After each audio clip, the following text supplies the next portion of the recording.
अब organ pipe की बात करते हैं। तो ऑर्गन पाइप में दो केस होते हैं, क्लोज्ड ऑर्गन पाइप होता है और एक क्लोज्ड होता है, एक ओपन होता है, ठीक है। तो अब क्लोज्ड में क्या रहता है कि जो पहला जो फंडामेंटल टोन है ना, तो जहाँ पे क्लोज होगा वहाँ पे एक नोड बनता है, जहाँ पे ओपन रहेगा वहाँ पे एंटी नोड होता है।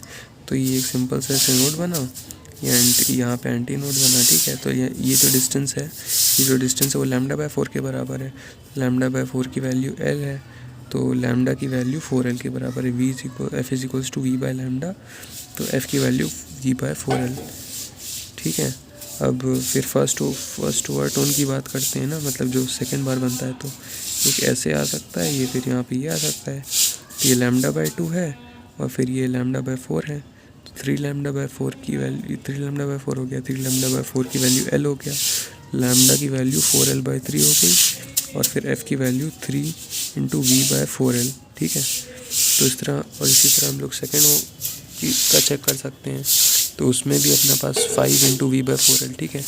तो क्लोज्ड ऑर्गन पाइप में जो इवन हार्मोनिक्स होते हैं ना, that are missing, even harmonics are missing in closed organ pipe. तो फंडामेंटल टोन होगा फर्स्ट या फिर फर्स्ट हार्मोनिक, उसकी फ्रीक्वेंसी जो होगी वो v/4L, जो फिर फंडामेंटल टोन की वैल्यू v/4L होगी। फिर आता है थर्ड हार्मोनिक आता है 3v/4L, फिर आता है 5v/4L, 7v/4L, 9v/4L, ऑड वाले हार्मोनिक्स आते हैं इसमें, ठीक है। मतलब कि जैसे कि फर्स्ट ओवरटोन मतलब थर्ड हार्मोनिक, सेकंड ओवरटोन मतलब fifth harmonic. Open organ pipe की बात करें तो ओपन ऑर्गन पाइप में जहाँ पे ये ओपन रहता है वहाँ पे एंटी नोड बनता है और बीच में एक नोड आता है, और ये इस पूरे का डिस्टेंस λ/2, तो इसको हम लोग 2λ/4 लिख दे रहे हैं। 2λ/4 की वैल्यू L है, L की वैल्यू 4L/2 है। तो यहाँ से हम लोग की F फंडामेंटल टोन की वैल्यू v/2L के बराबर आ गई, v/2L। और जो अपना सेकंड जो दूसरा वाला होगा उसमें हम लोग ऐसे बना सकते हैं, ये λ/4, ये λ/4 और ये λ/2, तो ये टोटल जो है वो लैम्डा के बराबर है। तो हम लोग इसको लैम्डा बराबर L 4/4 से मल्टीप्लाई कर दिया है, ताकि मतलब F is equals to 2 times v/2L के बराबर आ जाए ना। तो यहाँ पे अपने पास जो क्लोज्ड ऑर्गन पाइप रहता है ना, नहीं, जो ओपन ऑर्गन पाइप रहता है उसमें सारे हार्मोनिक्स आते हैं, और उसमें फ्रीक्वेंसी जो फंडामेंटल रहती है वो होती है v/2L। फिर हम लोग के पास 2v/2L, 3v/2L, 4v/2L। तो समरी क्या है, जो क्लोज्ड ऑर्गन पाइप होता है उसमें फंडामेंटल फ्रीक्वेंसी v/4L, और फिर आता है 3v/4L, 5v/4L, 7v/4L, 9v/4L। और जो ओपन ऑर्गन पाइप रहता है उसमें फंडामेंटल फ्रीक्वेंसी जो होती है वो डबल हो जाती है ओपन वाले में as compare to closed. Fundamental tone जो रहती फंडामेंटल जो फ्रीक्वेंसी रहती है वो होती है v/2L, फिर 2v/2L, 3v/2L, 4v/2L। अब बीट्स की बारी आती है। बीट्स में क्या होता है कि अगर कोई भी दो वेव हैं, ठीक है, जिनका मतलब उनके आपस में फ्रीक्वेंसी का जो डिफरेंस है वो 10 हर्ट्ज से कम है, ठीक है, सेम डायरेक्शन में ट्रैवल कर रही हैं, ठीक है, सेम मीडियम में सेम डायरेक्शन में ट्रैवल कर रही हैं, तो उनके बीच में आपस में बीट्स बनती हैं। अब जैसे मान लो किसी की फ्रीक्वेंसी 7 है, किसी की फ्रीक्वेंसी 4 है, तो हम लोग कितनी बीट्स सुनाई पड़ेंगी एक सेकंड में? 3 बीट्स सुनाई पड़ेंगी एक सेकंड में। अब जैसे कि ये दो वेव्स दी हुई हैं, ठीक है, और बोला गया है कि अपने पास ये मान लो कि जैसे एक सेकंड यहाँ पे आता है, नहीं, यहाँ इस पॉइंट पे एक सेकंड ख़त्म होता है, ठीक है। बोला गया है कि हम लोग को सुनाई देती है 3 बीट्स एक सेकंड में, ठीक है, एक सेकंड में 3 बीट्स। तो यहाँ से तो स्टार्टिंग होती है, यहाँ पे तो कोई बीट नहीं होगी। यहाँ पे पहली बीट सुनाई पड़ी, फिर यहाँ पे दूसरी बीट सुनाई पड़ी, फिर यहाँ पे तीसरी बीट सुनाई पड़ी, मतलब एक सेकंड में 3 बीट्स, ठीक है। तो ये वाला ग्राफ करेक्ट होगा।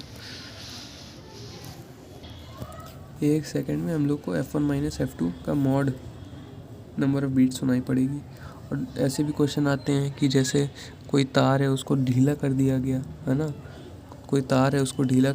तो बताओ कि क्या होता है। मतलब इस तरह के जो क्वेश्चन आते हैं, अगर तार को ढीला कर दिया जाएगा तो उसकी टेंशन कम हो जाएगी, मतलब कि फ्रीक्वेंसी कम हो जाएगी, है ना, क्योंकि उसमें तार को ढीला करा, मतलब कि वेलोसिटी कम होगी, वेव की वेलोसिटी कम हो जाएगी। तो v is equals to F lambda होता है। तो इसका मतलब कि अगर वेलोसिटी कम हुई तो मतलब फ्रीक्वेंसी जो है वो भी कम हो जाएगी वेव की। और जैसे कि कोई टोंग होता है, उसमें वैक्स चढ़ा दिया तो उसकी फ्रीक्वेंसी कम हो जाएगी, अगर उसको छील दिया तो उसकी फ्रीक्वेंसी बढ़ जाएगी वाइब्रेट करने की। इसी तरह के क्वेश्चन आते हैं। अब डॉपलर इफेक्ट की बारी आई तो डॉपलर इफेक्ट में बस ये चीज़ ध्यान रखने को है, हम लोग को क्या निकालना रहता है, जो ऑब्जर्वर को जो सुनाई पड़ेगा वो निकालना रहता है, और सोर्स तो निकालेगा कुछ साउंड, तो वो हम लोग को फाइंड वाली साइड में रखना है। ऑब्जर्वर ऊपर रहेगा, सोर्स नीचे रहेगा, और वी यहाँ पे ये रहेगा। अगर ऑब्जर्वर और सोर्स आपस में आ रहे हैं तो ऑब्जर्वर जो है वो साउंड की फ्रीक्वेंसी को इंक्रीज़ करना चाहेगा, तो यहाँ पे प्लस आ जाएगा, और सोर्स है वो भी इंक्रीज़ करना चाहेगा तो डिनोमिनेटर में माइनस आ जाएगा। और अगर ऑब्जर्वर सोर्स के पास जा रहा है, मतलब कि ऑब्जर्वर इंक्रीज़ करना चाहता है तो यहाँ प्लस आएगा, और सोर्स जो है वो ऑब्जर्वर से दूर जा रहा है, मतलब कि सोर्स है वो फ्रीक्वेंसी को कम करना चाहेगा तो यहाँ पे प्लस आ जाएगा, डिनोमिनेटर बढ़ा देगा। इसी तरह सोर्स अगर ऑब्जर्वर की तरफ जा रहा है तो सोर्स बढ़ाना चाहेगा फ्रीक्वेंसी को, तो इस वजह से यहाँ माइनस आएगा। और ऑब्जर्वर दूर जा रहा है सोर्स से, तो मतलब ऑब्जर्वर घटाना चाहेगा फ्रीक्वेंसी को, तो यहाँ पे माइनस आ रहा है। और फिर यहाँ पे ऑब्जर्वर दूर जा रहा है, मतलब कि वो सोर्स से दूर जा रहा है, मतलब वो फ्रीक्वेंसी घटाना चाह रहा है, तो यहाँ माइनस आएगा। और सोर्स जो है वो भी ऑब्जर्वर से दूर जा रहा है, मतलब वो भी फ्रीक्वेंसी घटाना चाह रहा है, तो यहाँ पे डिनोमिनेटर में प्लस आ रहा है। अब अपने पास एक और आता है कि relativistic Doppler effect. Relativistic Doppler effect में क्या होता है कि अगर मान लो कि कोई कोई सोर्स है, ठीक है, वो कुछ साउंड एमिट ऐसे मार रहा है, ठीक है, और जो ऑब्जर्वर वो भी कुछ वेलोसिटी से जा रहा है, ठीक है, बट इसकी जो वेलोसिटी है ना, दैट इज़ कंपेरेबल टू सी, है ना, वेलोसिटी ऑफ लाइट, ठीक है। तो फिर हम लोग यहाँ पे क्या करते हैं कि जो डॉपलर इफेक्ट का फॉर्मूला होता है तो वो चेंज हो जाता है थोड़ा, मतलब फ्रीक्वेंसी ऑफ ऑब्जर्वर जो रहता है ना, that is equals to frequency of source, और अंडर रूट यहाँ पे सी अंदर वाला पार्ट लगभग वैसे ही रहता है। यहाँ पे जो v है that is the velocity of observer, ठीक है, वेलोसिटी ऑफ ऑब्जर्वर। और फिर यहाँ पे डिपेंड करता है, मान लो कि जैसे ये ऑब्जर्वर है और ये सोर्स है, ठीक है, यहाँ पे सोर्स हमेशा ऐसे कांस्टेंट दिया रहेगा, जो सोर्स है वो हमेशा ऐसे रेस्ट पे दिया रहेगा, ठीक है। अगर ऑब्जर्वर जो है वो इस साइड जा रहा है, ठीक है, मतलब कि ऑब्जर्वर है वो फ्रीक्वेंसी को बढ़ाना चाहेगा, तो ऑब्जर्वर फ्रीक्वेंसी को अगर बढ़ाना चाहेगा तो यहाँ पे यह प्लस आ जाएगा, ठीक है, यहाँ पे प्लस आ जाएगा। और जो नीचे है वहाँ पे क्या होगा, वहाँ पे माइनस ही रहेगा,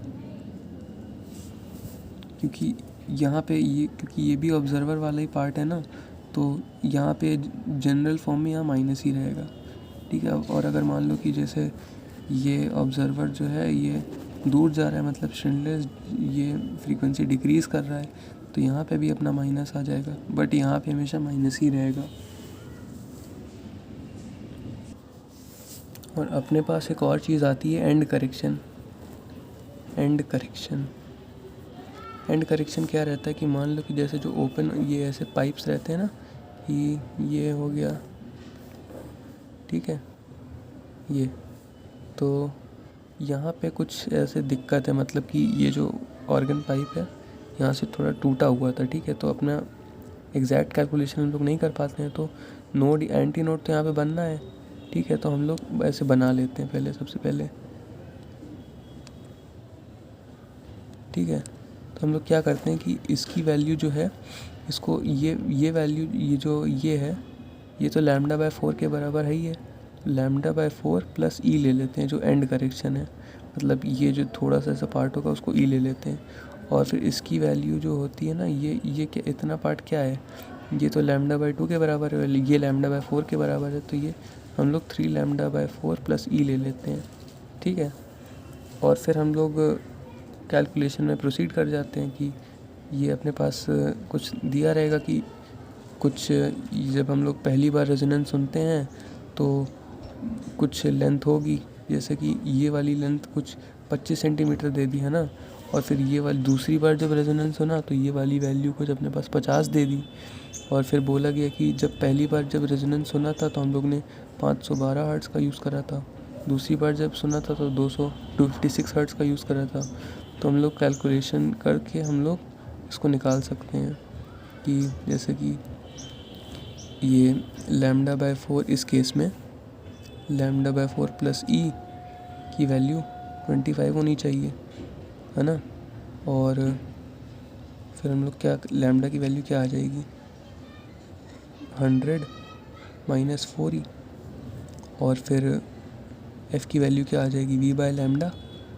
तो v की वैल्यू मतलब v की वैल्यू क्या हो जाएगी f λ, और जो v तो साउंड की तो दोनों केसेस में कांस्टेंट होनी चाहिए, तो f की वैल्यू क्योंकि रेजोनेंस हो रहा है तो 512 ही आएगी यहाँ पे। 512 इंटू लैम्डा की वैल्यू क्या है 100 माइनस 4e। और फिर यहाँ पे भी हम लोग देख लें कि 3λ/4 प्लस ई की वैल्यू जो है वो 50 के बराबर है, तो लैम्डा की वैल्यू हम लोग 50 माइनस ई इंटू 4/3 कर देंगे, है ना। और फिर v की वैल्यू f लैम्डा होता है, तो f की वैल्यू 256 है क्योंकि इतने पे रेजोनेंस हो रहा है, दिया हुआ है अपने को। और लैम्डा की वैल्यू क्या है 50 माइनस ई इंटू 4/3, और फिर v की वैल्यू f लैम्डा। अब देखो ये v और ये v दोनों, ये v और ये v वेलोसिटी ऑफ साउंड है। अब क्योंकि ये दोनों की वैल्यू इक्वल होनी चाहिए तो हम इन दोनों को इक्वेट कर देंगे, इससे हम लोग को e की वैल्यू पता चल जाएगी जो कि एंड करेक्शन।